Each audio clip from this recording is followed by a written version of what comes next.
ఆలకించుమా నా ఆలాపన స్వీకరించుమా నా ఆరాధన ఆలకించుమా నా ఆలాపన నిన్ను పాడి పొగడాలని మహిమ ఘనత చెల్లించాలని నిన్ను పాడి పొగడాలని మహిమ ఘనత చెల్లించాలని ఆత్మతో సత్యముతో ఆరాధించెదను ఆరాధ్యుడా నీకే స్తోత్రము ఆత్మతో సత్యముతో ఆరాధించెదను ఆరాధ్యుడా నీకే స్తోత్రము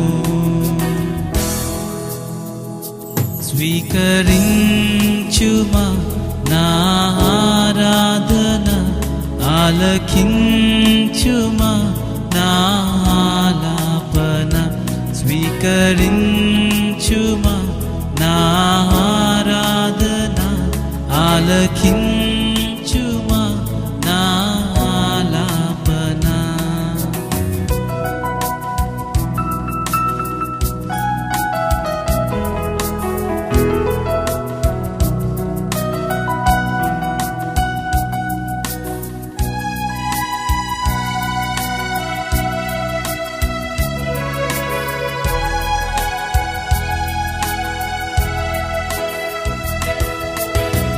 పాపములో నుండి నన్ను లేవనెత్తి శుద్ధునిగా చేశావు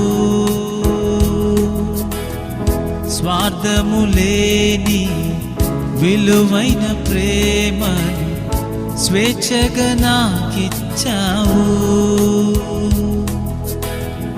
పాపములో నుండి నన్ను లేవనెత్తి శుద్ధునిగా చేశావు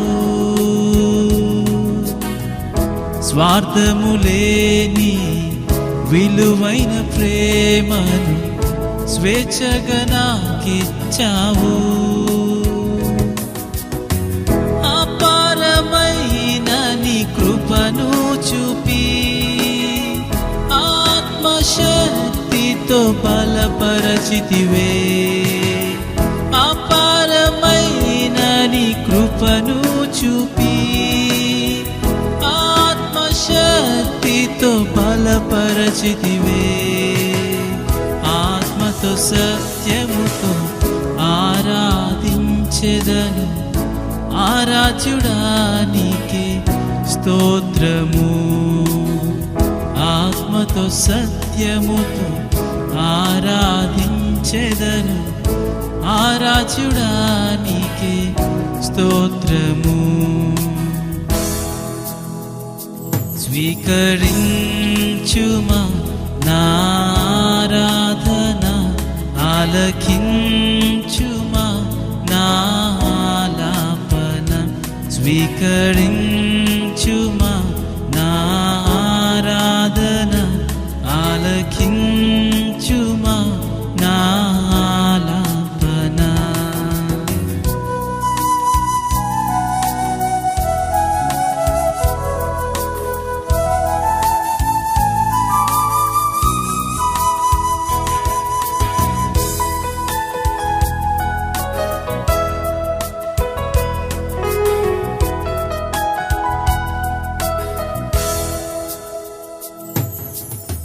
ప్రతి సమయములో నీ మాటలనే తలంచి ధ్యానింతును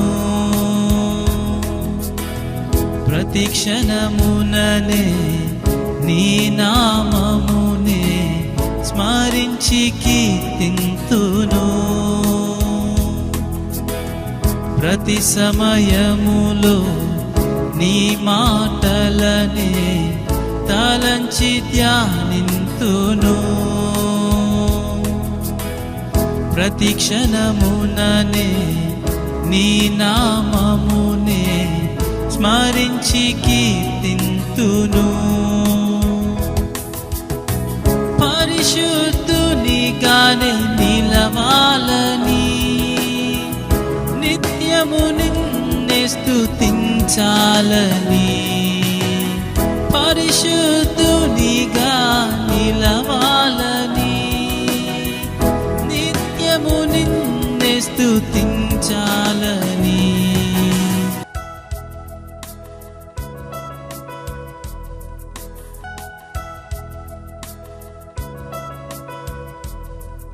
ప్రభువును రక్షకుడైన యేసుక్రీస్తు నామములో మీ అందరికీ ప్రభు పేరిట శుభాభివందనాలు తెలియచేస్తూ ఉన్నాను. మీరందరూ కూడా సంతోషంగా ఉన్నారని ప్రభుని బట్టి ఆశిస్తూ ఉన్నాను. దేని బిడ్డలారా, ఈ యొక్క కార్యక్రమాన్ని మీ యొక్క కుటుంబాలతో కలిసి వీక్షించాలని ప్రభుని బట్టి మీకు మనవి చేస్తూ ఉన్నాను. మీ అందరి కొరకు కూడా మేము అనుదిన ప్రార్థనలో జ్ఞాపకం చేసుకుంటున్నాము గనుక ఈ వర్తమానాలు విని మీ యొక్క ఆత్మీయ జీవితంలో మీరందరూ బలపరచబడాలని మేమందరం కూడా ఆశిస్తూ ఉన్నాం. చాలా సంతోషం. దేవుని వాక్యాన్ని మనం జ్ఞాపకం చేసుకుందాం. పరిశుద్ధ లేఖన భాగంలో నుంచి కొన్ని మాటలు ఈ సమయమందు మనం ధ్యానం చేసుకుందాం. సామెతల గ్రంథం 19వ అధ్యాయము 16వ వచన భాగాన్ని దయచేసి ఈ సమయమందు చదువుకుందాం. సామెతల గ్రంథము 19వ అధ్యాయము 16వ వచన భాగాన్ని ఈ సమయమందు చదువుదాం. ఆజ్ఞను గైకున్నవాడు తన్ను కాపాడుకున్నవాడు, తన ప్రవర్తన విషయమై అజాగ్రత్తగా నుండువాడు చచ్చును. చూడండి ప్రియ దేవుని బిడ్డలారా, తన ప్రవర్తన విషయమై అజాగ్రత్తగా నుండువాడు చచ్చును అని దేవుని వాక్యం సెలవిస్తూ ఉంది. మనం గమనించినట్లయితే ప్రియ దేవుని బిడ్డలారా, జాగ్రత్త అనేటువంటిది మన జీవితాల్లో చాలా అవసరమైనటువంటిది. జాగ్రత్త లేకపోతే మనము మన జీవితాల్లో చాలా కోల్పోవలసినటువంటి పరిస్థితులు ఉన్నాయి. అందుకని మనము చాలా విషయాలలో జాగ్రత్త కలిగి ఉంటూ ఉంటాం. మరికొంతమంది అజాగ్రత్త కలిగి బ్రతుకుతున్నటువంటి వారు కూడా ఉంటూ ఉన్నారు. అయితే దేవుని వాక్యమును బట్టి మీతో చెప్పవలసిన విషయం ఏమిటంటే, మనమందరం కూడా జాగ్రత్త కలిగి అనగా అజాగ్రత్తగా నడవక ప్రతి విషయంలో, అక్కడ రాయబడిన మాట ఏమిటంటే ప్రవర్తన విషయంలో జాగ్రత్తగా ఉండాలని మనము సామెతల గ్రంథంలో చదువుతున్నాం. జాగ్రత్త అనేటువంటిది చాలా అవసరమైనటువంటిది. ఎందుకనంటే జాగ్రత్త లేకపోతే మనం అనేక విషయాలలో ఓడిపోవలసి ఉంటుంది, కోల్పోవలసి కూడా ఉంటుంది. అందుకని ప్రతి విషయంలో జాగ్రత్తగా మనము మన జీవితాన్ని ముందుకు కొనసాగింప చేయాలి. గమనించండి, మనము జాగ్రత్త విషయంలో చూసినట్లయితే మనందరి దగ్గర మొబైల్ ఫోన్స్ ఉంటుంటాయి. అది పగిలిపోకుండా పౌచులు వేస్తుంటాం. అలాగే దాని మీద గ్లాసు పగిలిపోకుండా గ్లాసుకు కూడా రక్షణగా మనం వేస్తుంటాం. అంటే ఉద్దేశం ఏమిటంటే ఒక జాగ్రత్త కొరకు. అంత మాత్రమే కాదు కానీ బైక్ని మనం తోలేటప్పుడు హెల్మెట్ ధరిస్తూ ఉంటాం ఒక జాగ్రత్త కొరకు. ఇలాగా అనేకమైనటువంటి జాగ్రత్తలు మన జీవితాల్లో మనం తీసుకుంటూ ఉంటాం. అజాగ్రత్తగా ఉంటే మన జీవితము ఇబ్బందులు పాలవుతుందనే విషయం కూడా చాలామందికి తెలిసినప్పటికీ కూడా జాగ్రత్తగా ఉండరు. అయితే దేవుని వాక్యాన్ని బట్టి మీతో మాట్లాడే విషయం ఏమిటంటే, మనము ప్రతి విషయంలో కూడా జాగ్రత్త కలిగి ఉండాలి. చాలా జాగ్రత్తగా మనం చెబుతూ ఉంటాం. ఎవరైనా బంధువులు కానీ చుట్టాలు కానీ లేక మన ఇంటి వారే బయటికి వెళితే జాగ్రత్తగా వెళ్ళండి అని చెప్తూ ఉంటాం. అంటే అర్థం ఏమిటంటే ఇరువైపులా చూసుకొని అనాలోచన కాకుండా ఆలోచన కలిగి మరి మన ప్రయాణం ముందుకు కొనసాగాలని. ఒకవేళ అనాలోచనగా జాగ్రత్తగా ఉన్నాయడలా ప్రమాదాలు గురి అవ్వాల్సినటువంటి పరిస్థితి ఉంటుంది. ఆ ప్రమాదాలు ఎక్కడికి దారితీస్తాయో కూడా తెలియని పరిస్థితులు. అందుకని మనము మానవులుగా ఉన్నటువంటి మనము చాలా విషయాలలో జాగ్రత్త కలిగి ఉంటాం. అయితే దేవుని వాక్యము ఏ ఏ విషయాల్లో జాగ్రత్తగా ఉండాలి అని మనకి బోధిస్తుందో కొన్ని మాటలు దేవుని వాక్య భాగంలో నుంచి మనం జ్ఞాపకం చేసుకున్నాం ఈ సమయమందు. చూడండి, మొదటిగా యాకోబు రాసిన పత్రిక 1వ అధ్యాయము, యాకోబు రాసిన పత్రిక 1వ అధ్యాయము 22వ వచన భాగాన్ని దయచేసి మనం చదువుదాం.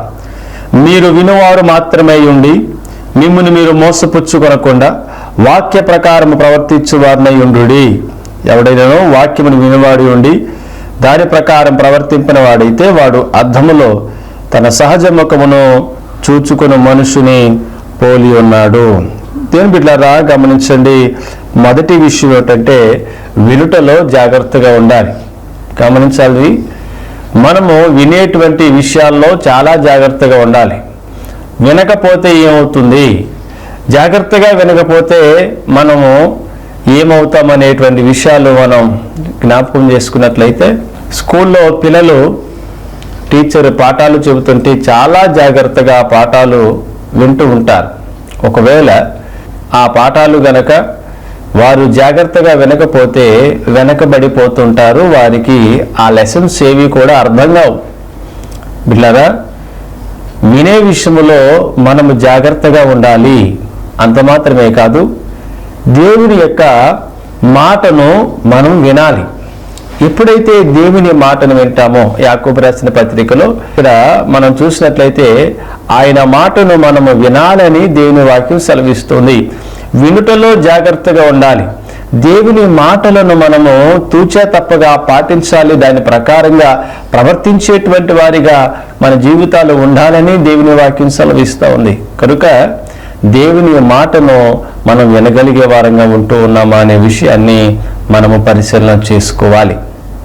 ఎందుకనంటే వినే విషయంలో మనము జాగ్రత్తగా ఉండాలనేటువంటి మాట మనం చదువుతున్నాం. వినే దేవుని మాటలు మనం వినాలి. దేవుని మాటకు మనము లోబడి జీవించాలి. ఆలోచన చేసినట్లయితే వినుటలో మనము జాగ్రత్త లేకపోతే, దేవుని మాటలు మనం వినకపోతే మనము చాలా నష్టపోవలసిన పరిస్థితి ఉంటుంది. అనేక విషయాలలో మనం వెనకబడిపోవలసిన పరిస్థితులు కూడా లేకపోలేదు. అందుకని దేవుని మాటలను వినే విషయంలో జాగ్రత్త కలిగి ఉండాలని, దేవుని యొక్క మాటకు లోబడేవారుగా మనం ఉండాలి అని, ఆయన మాటను మనము పెడచెవిన పెట్టక ఆయన మాటకు మనము లోబడి నడుచుకునేటువంటి వారిగా ఉండాలి అని దేవుని వాక్యము మనతో మాట్లాడుతుంది. అందుకని గమనించండి, వినేటువంటి వారిగా మనము దేవుని యొక్క వాక్యాన్ని జాగ్రత్తగా వినేవారంగా ఉండాలి. ఒకవేళ అలాగ ఉండకపోతే మన జీవితంలో అనేకమైనటువంటి సమస్యలను మనము ఎదుర్కోవాల్సి వస్తూ ఉంది. కనుక గమనించండి, ఇక్కడ మనం చూసినట్లయితే 1 సమూయేలు గ్రంథం 1వ అధ్యాయము 22వ వచనం. అయితే హన్న, బిడ్డ పాలు విడుచు వరకు నేను రాను, వాడు యెహోవా సన్నిధి నగుపడి తిరిగి రాక అక్కడనే ఉన్నట్లుగా నేను వాడిని తీసుకుని వస్తునని తన పెనిమిటితో చెప్పి వెళ్ళక ఉండెను అనేటువంటి మాట. బిడ్డలారా గమనించండి. తర్వాత, కాబట్టి ఆమె పెనిమిటైన ఎల్కానా, నీ దృష్టికి ఏది మంచిదో అది చేయము, నీవు వానికి పాలు మాన్పించే వరకు నిలిచి ఉండము, యెహోవా తన వాక్యమును స్థిరపరచును గాకని ఆమెతో అనెను. కాగా ఆమె అక్కడనే ఉండి తన కుమారుని పాలు మాన్పించే వరకు అతన్ని పెంచుచుండెను. చూడండి ప్రియా దేని బిడ్డలారా, వినుటలో జాగ్రత్తగా ఉండాలి. రెండవది మనం గమనించినట్లయితే ప్రార్థించే విషయంలో కూడా మనము జాగ్రత్తగా ఉండాలి.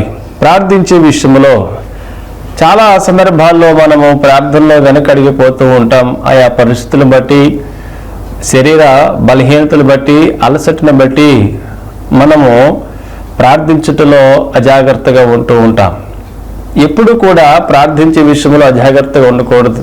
కొన్ని సందర్భాల్లో మా జీవితాల్లో కూడా అలాంటి పరిస్థితులు ఏర్పడుతూ ఉంటాయి. సమయం అనక సమయం అన్నటువంటి పరిస్థితులు రావటము, ప్రార్థించుటకు కుదరకపోవడము, ఇలాంటి ఎన్నో పరిస్థితులు ఎదురవుతూ ఉంటాయి. అయితే మనతో వాక్యం మాట్లాడే మాట ఏమిటంటే ప్రార్థన విషయంలో జాగ్రత్తగా ఉండాలి. ప్రార్థించుటలో మనము జాగ్రత్తగా ఉండకపోతే, ఎందుకని అంటే దేవుని యొక్క వాక్యం చెబుతున్న మాట, మనము దేవునికి ప్రార్థించకపోతే మనము పాపము చేసిన వారం అవుతాం. దేవునితో ప్రతిరోజు మనం మాట్లాడాలి. ప్రార్థన చేయకపోవడము కూడా ఒక పాపమే అనేటువంటి సత్యాన్ని మనం గమనించాలి బిడ్డలారా. కనుక దినదినము కూడా మనం ప్రార్థన చేయాలి. ప్రతిరోజు కూడా దేవుని సన్నిధిలో మనము మోకరిల్లి మన పరిస్థితులు బట్టి ప్రభు యొద్ద మనం అడగాలి. మనము ఆత్మీయంగా బలపరచబడుటకు, దేవునితో ఆ యొక్క సహవాసము మరింత బలపరుటకు మనము ప్రభు యొద్ద చేరేవారంగా ఉండాలి. ప్రార్థన ద్వారా హన్నా తన కుమారుని పొందుకుంది. ప్రార్థన ద్వారా చెప్పండి బిడ్డలారా, అవమానాలను పోగొట్టుకుంది. ప్రార్థన ద్వారా నిందలు పోగొట్టుకుంది. ప్రార్థనలో జాగ్రత్త అనేటువంటిది చాలా అవసరం. దానిని నిర్లక్ష్యము మనము చేయకూడదు. మన కుటుంబాల్లో ప్రార్థన నిర్లక్ష్యము కాకూడదు. నిత్యము కూడా బలిపీఠం మీద అగ్ని మండుచుండవలన రీతిలో మన కుటుంబంలో కూడా ప్రార్థన ధూపములు వేయబడుతూ ఉండాలి. ప్రార్థిస్తూ ఉండాలి. నా ప్రియ దేవుని బిడ్డలారా, మీ కుటుంబాల్లో ప్రార్థించండి, మీ జీవితాల్లో ప్రార్థన ఉండండి. ప్రార్థన విషయమై జాగ్రత్త కలిగి ఉండాలి. దేవుని మందిరానికి వెళ్ళే విషయంలో కూడా చాలామంది అజాగ్రత్తగా ఉంటూ ఉంటారు. దేవుని వాక్యాన్ని బట్టి మీతో మాట్లాడే విషయం ఏంటో పిల్లలు గమనించండి. దేవుని పని విషయమే మనం అజాగ్రత్తగా ఉండకూడదు. దేవుని మందిర విషయమే జాగ్రత్త కలిగి ఉండాలి. ఒక వారం వెళ్ళకపోతే ఏమవుతుందిలే, ఈ వారం వెళ్ళకపోతే ఏమవుతుంది అని అనుకునేటువంటి వారు చాలా మంది ఉన్నారు. అయితే గమనించాలి, మన జీవితాల్లో దేవుడు అనేకమైనటువంటి కార్యాలు చేశాడు. దేవుడు మన జీవితాల్లో చేసినటువంటి మేలులకు మనం ఏమిచ్చి రుణం తీర్చలేం. అయితే మనం చేయగలిగింది ఏంటంటే, ఊపిరి ఉన్నంత వరకు, మన ప్రాణం ఉన్నంత వరకు దేవుని యొక్క నామమును మనము స్తుతించి గణపరచు వారముగా ఉండాలి అనేటువంటి ఉద్దేశాన్ని ప్రభు కలిగి ఉన్నారు. కనుక మనం చేయవలసిన పని ఏమిటంటే, మనము దేవుని మందిరానికి వెళ్ళడానికి మనము అజాగ్రత్తగా ఉండకూడదు. ప్రార్థించుటలో మనము అజాగ్రత్తగా ఉండకూడదు. ప్రభు సన్నిధిలో నిత్యము కూడా మనము ప్రార్థిస్తూ ఉండాలి. ప్రార్థనలో మనం ఎదుగుతూ ఉండాలి. ప్రార్థనలో గడుపుతూ ఉండాలి. ప్రార్థన అనేటువంటి ఆయుధాన్ని మనం కలిగి ఉండాలి. ప్రార్థనే ఊపిరిగా మనం ఉండాలి. కనుక ప్రార్థనే మన యొక్క పయనాన్ని ముందుకు కొనసాగింపచేస్తూ ఉంది. కనుక ప్రార్థనలో మనం అజాగ్రత్తగా ఉండకోకుండా ప్రార్థనలో జాగ్రత్తగా ఉండాలి అనేటువంటిది దేవుని వాక్యము మనతో మాట్లాడుతుంది. బిడ్డలారా గమనించండి, ప్రార్థించే విషయంలో ఏ ఒక్కరు కూడా జాగ్రత్తగా లేకోకుండా కుటుంబాల్లో, జీవితాల్లో, సంఘాల్లో, సమాజంలో ప్రతి విషయంలో ప్రార్థన అనేటువంటిది ఎంతో ప్రాముఖ్యముగా మనం ఎంచాలని మనం చేస్తూ ఉన్నాను. నీవు లోపలికి వచ్చినప్పుడు, బయటికి వెళ్ళినప్పుడు ప్రతి విషయంలో ప్రార్థన అనేటువంటిది చాలా ప్రాముఖ్యమైనది. ఒక క్రైస్తవునికి ప్రార్థన ఎంతో బలమైనటువంటిదిగా మనము గమనించాలి. అందుచేత నా ప్రియ దేవుని బిడ్డలారా, రెండో విషయం ఏంటంటే ప్రార్థనలో జాగ్రత్తగా ఉండాలి. మూడో విషయాన్ని నేను మాట్లాడుతున్నాను. మూడవది ఏంటంటే మత్తయి సువార్త 7వ అధ్యాయం 15వ వచనం, అబద్ధ ప్రవక్తలను గూర్చి జాగ్రత్త పడుడి. వారు గొర్రెల చర్మములు వేసుకుని మీ యొద్దకు వత్తురు, కానీ లోపల వారు క్రూరమైన తోడేళ్ళు. మూడవ మాట ఏమిటంటే అబద్ధ ప్రవక్తల విషయమై జాగ్రత్తగా ఉండుడి. అబద్ధ ప్రవక్త, ఫాల్స్ ప్రాఫెక్ట్స్ అంటుంటారు. అంటే అర్థం ఏమిటి అంటే, ఈ అబద్ధ ప్రవక్తలు అనేటువంటి వారు ఈ మధ్య వచ్చినటువంటి వారైతే కాదు, కానీ వీళ్ళు ఎప్పటి నుంచో ఉన్నటువంటి వారు.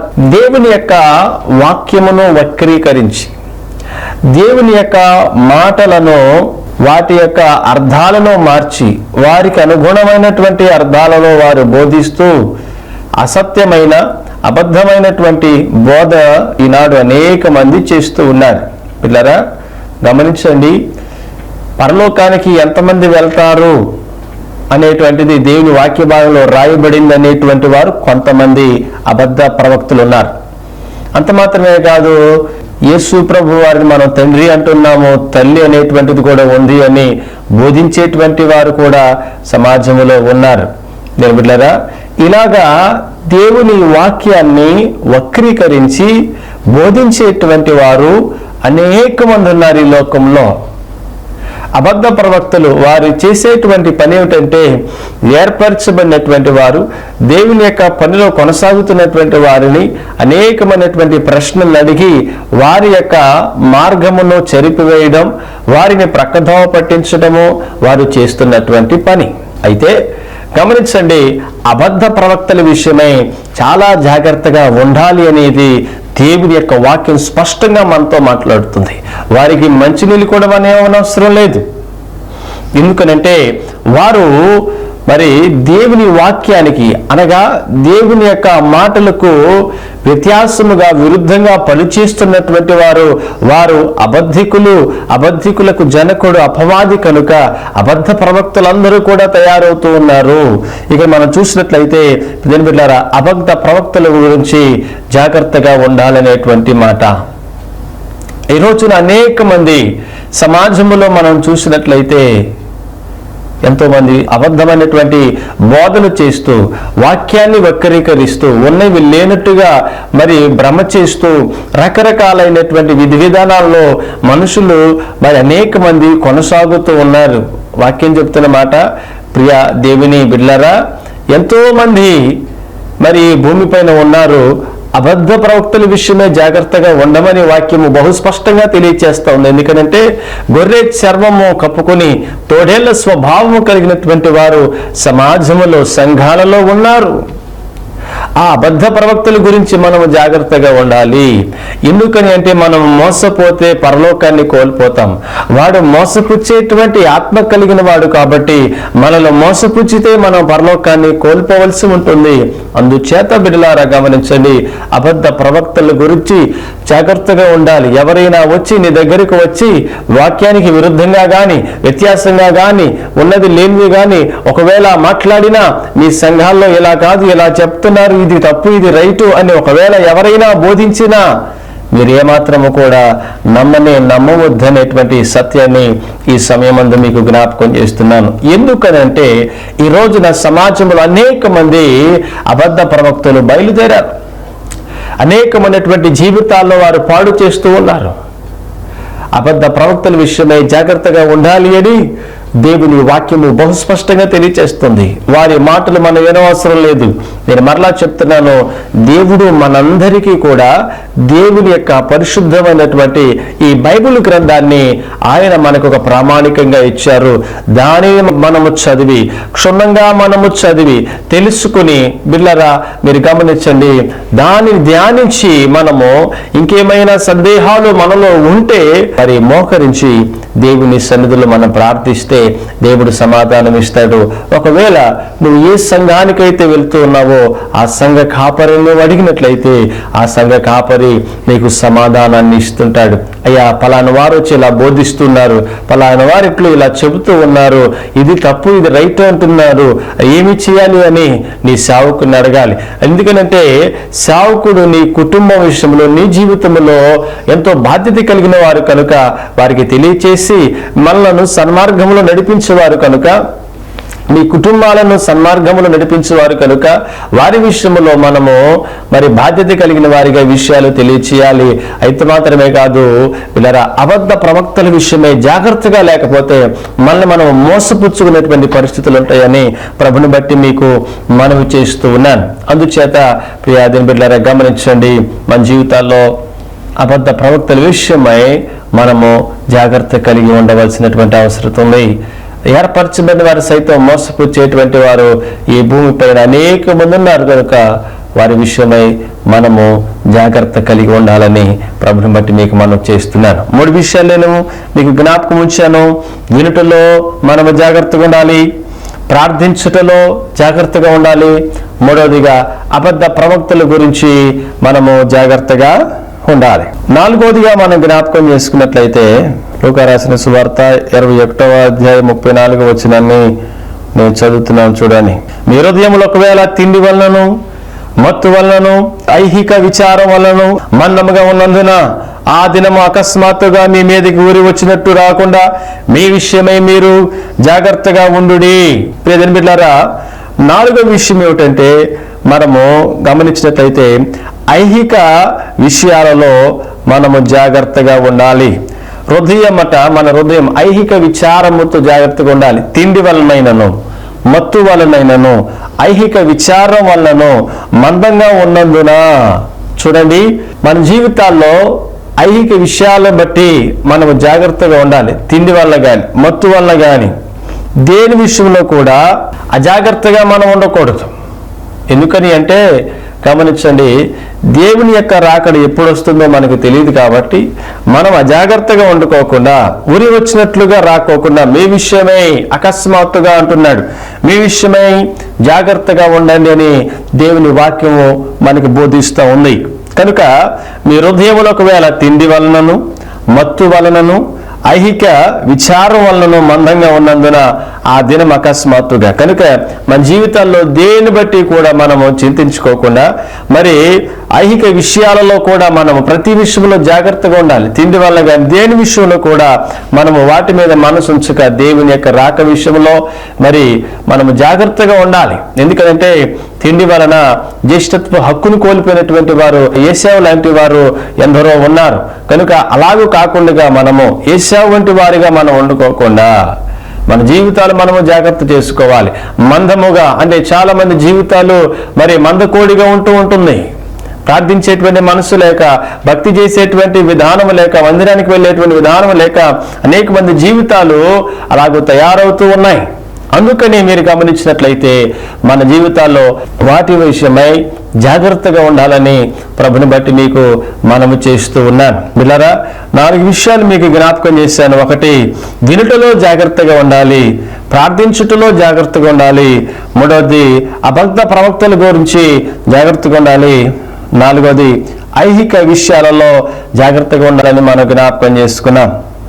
కనుక ప్రతి విషయంలో జాగ్రత్తగా ఉండి మనము దేవుని కొరకు కనిపెట్టుకునేటువంటి వారిగా ఉండాలి. అంత మాత్రమే కాదు, మనుషుల గురించి కూడా మనం జాగ్రత్తగా ఉండాలి.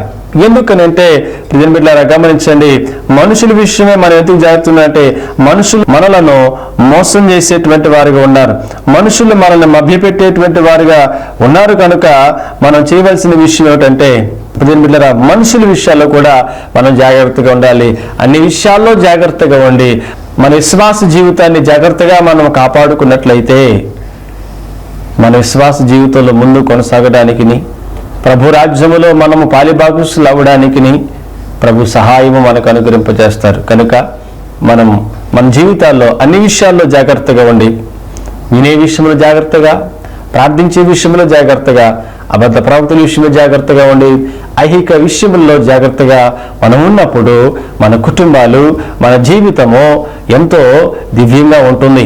ఇప్పుడు చూడండి, మనల్ని జాగ్రత్త తీసుకోవడం వల్ల ఏ విధంగా సేఫ్ జోన్లో ఉంటామో ఆత్మీయుల్లో కూడా జాగ్రత్తగా ఉంటే ఆరోగ్యంగానో మరి సేఫ్ జోన్లో కూడా ఉండడానికి అవకాశం ఉంటుందని ప్రభుని బట్టి మీ అందరికీ మనవి చేస్తూ ఈ నా మాటలు ముగిస్తున్నాను. దేవుడి మాటలు తన వినికిడిలో దీవించి ఆశీర్వదించునుగాక. ఆమేన్, ఆమేన్, ఆమేన్. ప్రార్థన చేసుకుందాం. దయచేసి అందరూ కూడా తలలు వంచినట్లయితే ప్రార్థన చేసుకుందాం. దయగలిగిన మా ప్రభువా, నీ పరిశుద్ధమైన ఘనమైన నామానికి వందనాలు, స్తోత్రాలు చెల్లిస్తూ ఉన్నాం. మీ సహాయం దయచేతండి ప్రభువా. ఈ సమయమందు నైనా నీ బిడ్డలైనటువంటి వారందరి కొరకు ప్రార్థన చేస్తున్నాం. ఎంతో శ్రద్ధగా చక్కగా ప్రభా నీ మాటలు విలుటకునైనా అయ్యా ప్రభా వారు కూర్చుని ఉండగా బిడ్డలందరినీ మీరు జ్ఞాపకం చేసుకోండి, దీవించండి, ఆశీర్వదించండి. వారి కుటుంబాల్లో వారి బిడ్డలను, వారి సంతానములు మీరు ఆశీర్వదించండి. వారి గృహాల చుట్టూ అగ్ని కచ్చి వేసి ఎవరు జాగ్రత్తగా ఉండక జాగ్రత్త కలిగి వారి జీవితాలు ముందుకు కొనసాగుటకు మీ సహాయము దయచేయండి ప్రభువా. వినుటలో, ప్రార్థించటంలో, అబద్ధ ప్రవక్త విషయంలో, ఐహిక విషయాల్లో ప్రభువా బిడ్డలందరూ జాగ్రత్త కలిగి విశ్వాసాన్ని ముందుకు కొనసాగింప చేయడానికి మీ సహాయము దయచేయమని, బిడ్డలు దీవించి ఆశీర్వదించమని యేసయ్య నామములో అడిగి వేడుకుంటున్నాము తండ్రి. ఆమేన్, ఆమేన్, ఆమేన్.